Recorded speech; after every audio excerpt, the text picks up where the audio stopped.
to another episode of Picking Up the Pieces, where we have high-level, intellectual, articulate conversations about home as well as community, and what is it that we can do to come together. Three pieces that came together to form a puzzle of positivity, a puzzle of prosperity, a puzzle of righteousness, a puzzle of understanding of what is it that we can do to build up our home and then our community within black and brown families and community. Today, we're going to speak about a very controversial statement of what is a misogynist versus a misandrist. A misogynist is an individual that, this is the definition term for it, is a person who dislikes, or despises, or is strongly prejudiced against women. Misogynist. You hear misogynist a lot in conversations nowadays, especially with the hashtag Me Too movement, with this feminist movement, this feminist modern day masculine movement of women. So you're hearing the word misogynist a lot. But I had to do some research, because in every situation, just like there's a right, there's a left. Just like there's an up, there's a down. Just like there's evil, there's good. There's God, if you will. Just like there's God, there's Satan. There's always a yin to the yang. What is the yin, or rather the yang, to a misogynist? And that word is simply answered a misandrist. But you never hear about it. You never hear about it because of the days and the times that we're living in, where masculine alpha males and their feelings of what they think are actually ignored or just pushed pretty much to the side.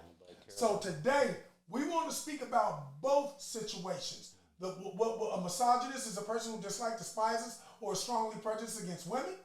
And a misandrist is a person who dislikes and despises or is strongly prejudiced against men. And you know that's happening nowadays more than ever. And how that relates to picking up the pieces, one of the biggest issues that we have within building back up home and community is the lack of understanding and the emotional need for the male in the home. Because if the male is allowed to be the leader within the home, that pours out into the community, and the equality of how a person should be treated, there's no prejudice in that if we have an understanding of misogynist versus misandrist. Today we rocking with, and as every episode, we rocking with my man Jay. Jay, introduce yourself to the people, man. I know we do this all the time, but reintroduce yourself like Jay-Z says. Jeffrey Powell, I'm here for it today. Antoine, talk to the people, man, about this topic. And this is a very powerful topic. And we're all divorced men. Mm-hmm. We all three of us have been through divorce. Jeffrey has divorced and has a child from his previous marriage, correct? I got 3 kids. He has 3 children from his previous marriage. So he's been on the front line, kind of individuals have been misandrous against him, but not recognizing it, because I'm gonna say this again. It's cool if you do it. It's a problem when I do it. Fuck them. You talk to him about misandrous versus misogynist, and why is it that we're always hearing about misogynistic men, but never about misandrous women? Sure. First off, I'm Antoine. What's up, y'all, man? I'm glad that y'all tuning in once again, man. The big thing about it, first off, speaking with picking up the pieces, it's trouble in the home, right? But there's also a double standard in the home as far as men's feelings, women's feelings. You know what I mean? The man is supposed to be tough, and not have any feelings. But some words is used against the men that women are allowed to use against the men, we're not allowed to give that same feedback towards the women, because our feelings don't matter. You know what I mean? And I'm not sitting here, I'm probably the most sensitive dude on the set. You feel me? But just sitting here talking to these brothers before we even got started, it just all ties in that the man's feelings don't matter. It just doesn't matter. It really just doesn't matter. But one thing about picking up the pieces is that the man's voice will be heard as well as the woman's, you know? And it was funny when we first started talking to Orange had already wrote down the whole little script and he didn't even know it. Tell him about the It's ironic. yes. It's ironic. Yes. Tell him about So that. I do a lot of research when it comes to these iPods. Podcasts. I do a lot of research because President Barack Obama, I'm an ENFJ personality type. I fall up under 3% it's either 3 or 6% that make up the entire society, the entire world, and there are 16 different personalities. I'm an ENFJ. President Barack Obama is an ENFJ personality type. Oprah Winfrey, most individuals that are leaders and that are protagonists, which means you are the main character in a show. And I have that outgoing personality. I have that extroverted personality where I'll stand out amongst a lot, which makes me be an ENFJ personality type. And one thing President Barack Obama once said is, I don't like to speak unless I know exactly what I'm speaking about before I answer any questions. So I did a lot of research on misandrous versus misogynist, and I came up with this. I was watching a YouTube channel, and a brother said this. I'm just gonna read it word for word. Dating double standards. If a girl wants a guy who's younger, it's a preference. Again, let me say that again. If a girl wants a guy younger, it's a preference. And you see this a lot when women get caught, when school teachers, women school teachers get caught messing with young teenage little boys. The punishment is incredibly lenient. Yes. Versus if a male teacher ends up messing with a high school little girl, he is exploited and he is the most worst and nastiest man that you've ever seen ever in life. He's a rapist. He's a deadbeat. He's a pervert. He's a freak. But they do not actually say all of these things when women actually get caught messing with male students, right? All right. Let me finish this. If a girl wants a guy who's younger, it's a preference. If a guy wants a girl who's younger, it's creepy and immature. If a girl doesn't want to date a short guy, it's a preference. And this falls up under women saying, damn near across the board, a generalization, right? If you ask a woman, typically nowadays, give me an idea of your perfect man. In a heartbeat, a woman will say 6 foot or taller, 6 figures or more, no children. They'll say no children. And if he doesn't have children by a certain age, there's something wrong with him. There's something wrong with him if he doesn't have a baby by 25 or 30. Not that he's having an understanding of now's not the time and he's putting his plan together. But we will be discriminated either way it goes when it comes to physical preferences by way of women, right? Sure. But if we say, I'm going to come back to that. Sure. If a girl doesn't want to date a short guy, it's a preference. If a guy doesn't want to date a girl that's overweight, he's an asshole that's not focused on the things that matter. For sure. That's incredibly misandrous. Sure. Not misogynistic, but misandrous. We're going to speak about misogyny today. But we're going to get him to this word called misandrous today as well, about how women can be so prejudiced against men. It's cool if they do it. It's a problem if I do it. Fuck. I'm going to say that several more times after I make my point. After saying it. One more time. It's cool if they do it. Sure. It's a problem if I do it. Fuck. Now, I'm going to repeat. If a guy doesn't want to date a girl that's overweight, he's an asshole that's not focused on the things that matter. But if a girl doesn't want to date a short guy, it's her preference to say, I don't like short guys. I like tall guys. I don't like fat guys. I like skinny guys. I don't like skinny guys. I like fat guys. But these are not malicious words that are being spewed out of a woman's mouth, which makes her prejudice against men. Okay? If a girl wants a guy that can take charge, it's a preference. But if a guy wants a girl who will submit to his lead, he's a misogynist. He's controlling. He's too right? much, yeah. If a girl sets a boundary, it's empowering. Yeah. You know, in today's society, women are empowering. Yeah. We can go to the military. We can get up on the light pole and fix the light. I don't need a man. I don't need a man for nothing nowadays. For sure. That's misandry. That's misandry, okay? If a girl sets a boundary, it's empowering. But if a guy sets a boundary, it's controlling. Yeah, for sure. Misandry. Sure. I'm setting a boundary so we don't have to continue to go down the street that has a lot of potholes in it. Sure. There's another street that's over here that they just laid down smooth blacktop. Why are you choosing to want to go down the street that has potholes in it? Word up. Some people like That's a taking good up- Why do you like the toxicity? That's Why a good are you question. condemning me when I'm just trying to pretty much show you? Let me lead you if you're stuck in the woods. Let me lead you out of that forest if you don't know how to find the path or the yellow brick road that can lead us to ours. You dig? Women have preferences. Men have something wrong with them. It's not a double standard. It's simply illogical. For sure. You said a mouthful. Misandry. You said a mouthful right there. Misandrous versus misogynist. Yeah, But all we hear about is misogynistic ways. for sure. I was in a relationship. I was in a relationship with my ex for quite some time. We were together for 19 years. And I would go on these real strong workout binges where I'm like, I got to get my stomach back. I got to get my weight down. And ENFJs, part of our personality type is to take out a lot of our negative energy that we're feeling, low vibration. We go work it out in the gym. You go work it out in the gym, get it out of you. These are one of the solutions that we would do while me and my man were incarcerated. If you're agitated, you're frustrated, you got a bad call, somebody didn't come to visit you, go take it out on the weight pal.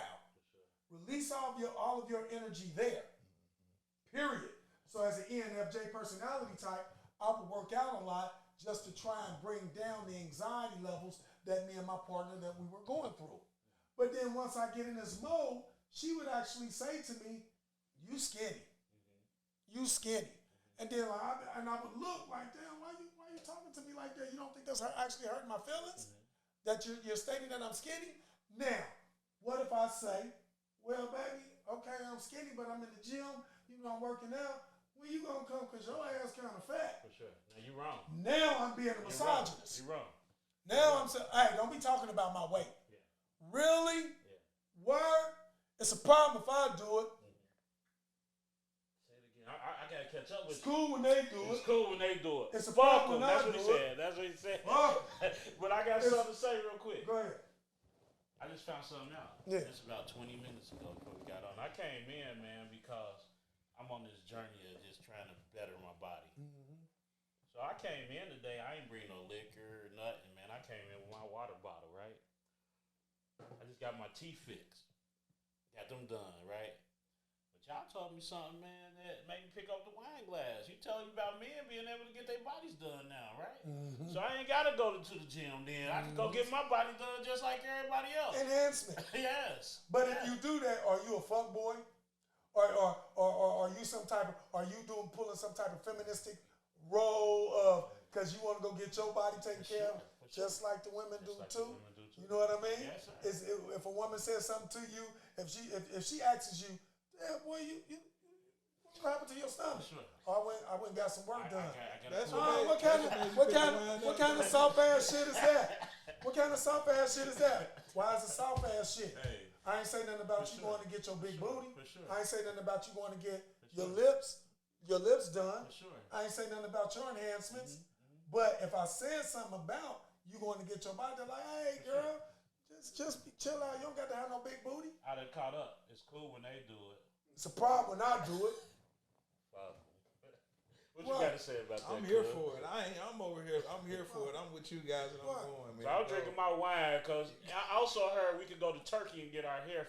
Yeah. Because you know what I'm saying? Yeah. I'm balding Implants. up top. Implants. You know what I mean? Implants, but they'll point it out.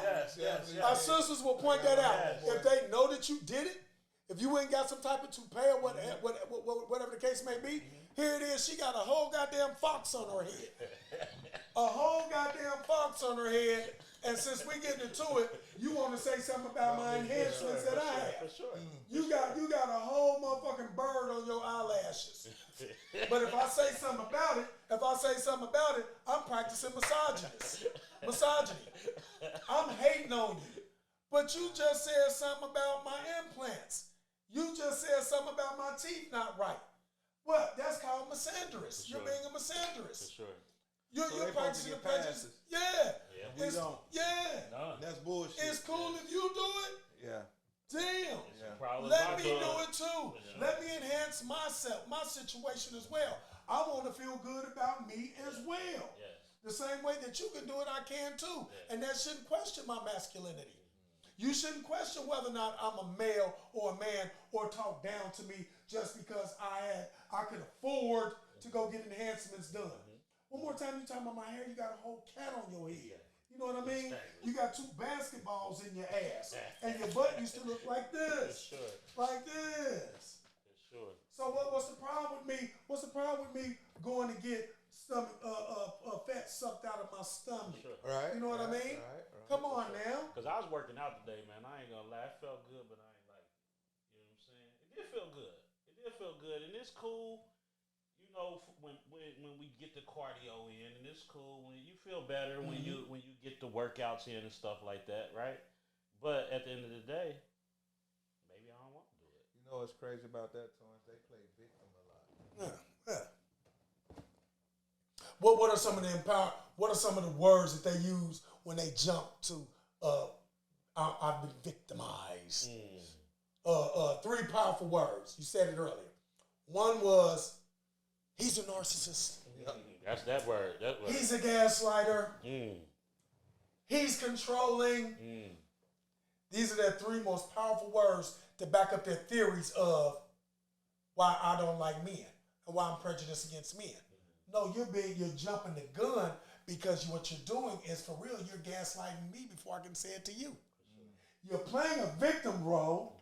You ain't telling that you was slapping me around and beating me up physically. What you wasn't doing. You ain't telling that you were verbally assaulting me where you were cutting through my soul to bring down my vibration to where you are. My vibration was up here.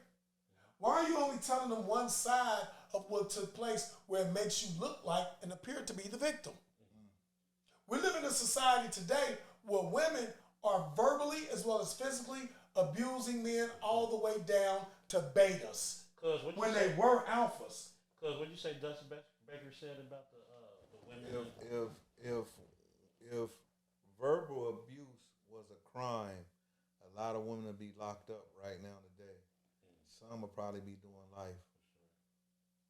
What I found out through my disciplining of my daughter, my biological daughter, and my 2 stepdaughters when I was married, is that no, I wasn't physically whooping them, but I was so verbally aggressive out of my mouth that was whooping enough. Them words sting. Words. Them Like, what words the fuck sting. are you doing? Yeah. Why the fuck did you do this, that, and the third, and so on and so forth? Yeah. That was a form of misogyny coming from an adult male to little girls. Me as a stepfather, I should not have been the authority within the home. I say that because the children have a father, whether or not he's deceased, whether or not he's absent, whether or not he's not there the way that he needs to be, whether or not he's incarcerated. The children have a biological father. I believe that the role of the stepfather should not be the disciplinarian because you are the water. And the relationship amongst the blood is where you're going to always be stronger than the water. So you, as an individual, you don't want to practice these aggressive tactics of discipline. You, as a stepfather, you have to come at it in a less misogynistic way. Because here it is, you're a male and these are girls. You know what I mean? Or let's say that they're not girls, they're boys. Let's say that they're boys. You're still the step parent. And your job for real is to be more of a nurturer than the enforcer. Because you will be viewed as a misogynist by the little girls if it's girls. So the reason why I brought that up, I tie that into when it comes to the role playing, the victim role playing. You have to be careful. It's a thin line that you walk because they can say that I'm a victim, but not the adult that you're married to or the spouse that you're with. If you have began the verbal abuse towards the male, but then what if I figure it out? Because see, me myself, I figured it out. Like, oh, these words are beating me up. These words are beating me Were up. you ever able to express that? Like, man, what you said hurt. That shit don't mean nothing. My masculinity wouldn't allow me. Oh. Shit, I did. That shit didn't mean nothing. That shit used to just keep going. And then you got to keep in mind when a woman know where they can get you or where they can cut you. When they get in that mode, they're looking for that knife, and it come out of their mouth. To experience it is to know it. Right. To experience it is to overstand it. You know, and I came to that point with it. Yeah. I really overstand it. So if I get out of my box, I'm tripping. I know what I'm doing, and I shouldn't be doing it. Because it's cool to like you say, it's cool when they do it, but it's a problem when we do it. Let them hear themselves. You know, because I think at some point they're dealing with something personal, whether they put it on us or whether they dealing with it on their own, something they went through life from their past experience, whether a relationship, childhood, or whatever it is, but it's something there outside of you. I know for a fact, I ain't the best one, but I know I'm a damn good. I'm bragging about it because I know I am. I was raised by love, so I got that. Sure. I'm a lovable motherfucking man. I'm a lovable black man. Fuck the what come with me, like how we were saying earlier. That shit don't mean nothing. You could be. I was 300 pounds. You know what I'm saying? Not getting off topic, but these are realities. Like, I'm a lovable person. So yeah, sometimes you can get the best of me, or you can get the worst of me.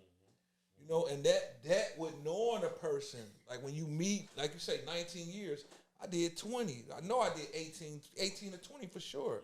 After that, I did a 7 to 8. So people can act like they don't know you. They know what they're dealing with. And then the choices come in. Am I going to deal with it or I ain't? Or the motives come in. You know, and love is a powerful thing. And like when we first thought about this topic, I said, hate. I don't hate no, but I'm talking about, man, that's a truth. You know, like we're dealing with a deep topic, and it's kind of good because we're putting it on their ass today.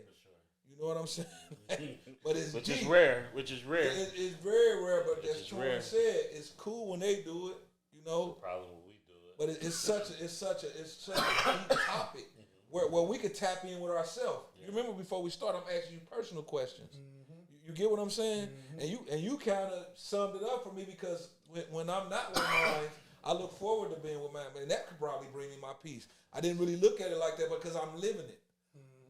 You get what I'm saying? You say, shit, I sit at home and be lonely. This is human nature. You get what I'm saying? And you ain't really, I looked at it, you ain't really got no agenda, no motives on trying to trap or do nothing with nothing. When you find it, you're going to experience it, you're going to appreciate it. You know, they can sit at home lonely with their own shit, their own bag of what it's got to be, as you were saying. Well, he ain't going to do this, he ain't going to do that. Now, he ain't getting my time. What the fuck you going to do? What you going to do? What you bringing to the table? That man Cameron Samuels was powerful when it came to certain things like that. Certain things. And them topics. Then he'll get so raw, man. R.I.P. to you, man. Yeah, R.I.P. to Kevin But Samuels. he was speaking it. Yeah, but some things, man, he was erratic. He was a radical. He was a radical. Where majority, I heard him. Some things, like I'm like, wow, he's being a misogynist. He would practice misogynist. Yes, definitely. What is it? He would be a misogynist speaker about a lot of topics where I'm like, nah, Kevin, it ain't like that, man. You can't talk. You can't say that the women are. We can't be against our women like that because a lot of it, I think, it falls up under a William Lynch concept, where the women are like, I don't need a man. The women are like, I'm masculine myself. I'm a boss bitch. See, women think that we, as men, want to hear that.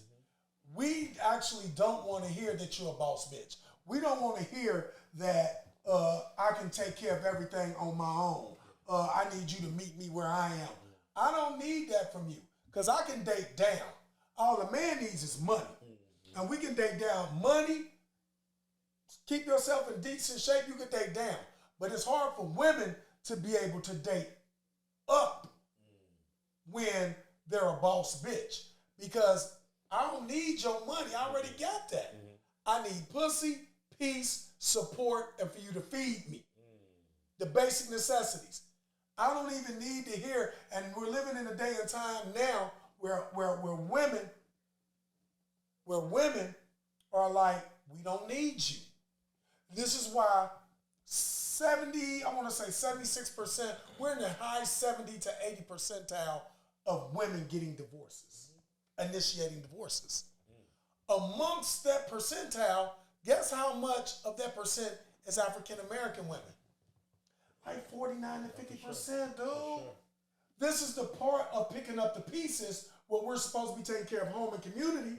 But our sisters are saying, fuck you, I don't need you. I can do this by myself. But for better, for worse, through sickness and health, for rich or for poor. We didn't make these promises to each other. We made these promises to God.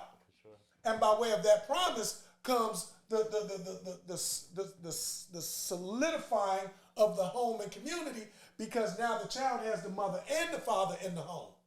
But the mother is leaving, like, I'm gone. I'm going to divorce you for irreconcilable differences. What the fuck is that, and where does that say that at in Scripture? You know how many families from our grandparents and so on and so forth that have stuck together through adultery, through fornication, through abuse, and so on and so forth? I'm not saying that it's right, but they honored their vows, right? So when it comes to that right there, when it comes to misandrous, women are saying, I don't like you and I don't need you, but it's happening more in our home. They're not recognizing the whole purpose of the William Lynch concept. And what he said to the slave owners, we're going to have to instill jealousy, envy, and hate within them. We're going to have to make the light skin hate the dark skin hate the light skin, the old hate the young, and the young hate the old. So within those high divorce percentages within our community that our women are initiating, they're not even recognizing that they're caught up in a system of division. Do you know the mental state of certain people? They don't give a fuck about what you just said. No. Because, and then it's crazy because not getting off topic, but last when we did our last podcast, you say how I can get sponged. That's real. Yeah. And it goes on. And soaking it up. They're not seeing that this is like women's voting. When white women said we deserve to vote, because we didn't say that first. Blacks said we deserve to vote. Blacks as a people, we say, hey, fuck this shit. This Jim Crow shit. I'm going to drink out this water fountain. I'm going to go in this bathroom, and I'm going to go through this front door. But when it came to voting rights, the white women came and grabbed the black women and said, come along with us. Okay. Right? Because at first it was the white women initiating divorce. They passed this game on to our sisters and said, hey, you guys are powerful. Don't let those men lead you. They're misogynists. They're narcissists. They're controlling. They're going to gaslight you to make you think that it's all your fault. Tool up with us. Divorce them. They were not recognizing that a whole bunch of our men are incarcerated. A whole bunch of our men are deceased. And now you gave them another weapon against us to keep us separated in home and community by saying, I'm divorcing you. Alimony, and you ain't going to see your children. These are the situations that we are facing right now when it comes to misandrous versus misogynist. And the inequality and the prejudice that we're facing that's holding us down versus building us up. Picking up the pieces, we're shining a light on the equality and the fairness that should take place with women as well as men. Misandrous, don't be prejudiced and hateful of the men. Misogynist, don't be prejudiced and hateful of the women. Let's pull this together. This is episode 1 of Picking Up the Pieces. We're about to talk about it a little bit more. For sure. Like, subscribe, and share. Like, subscribe, and share.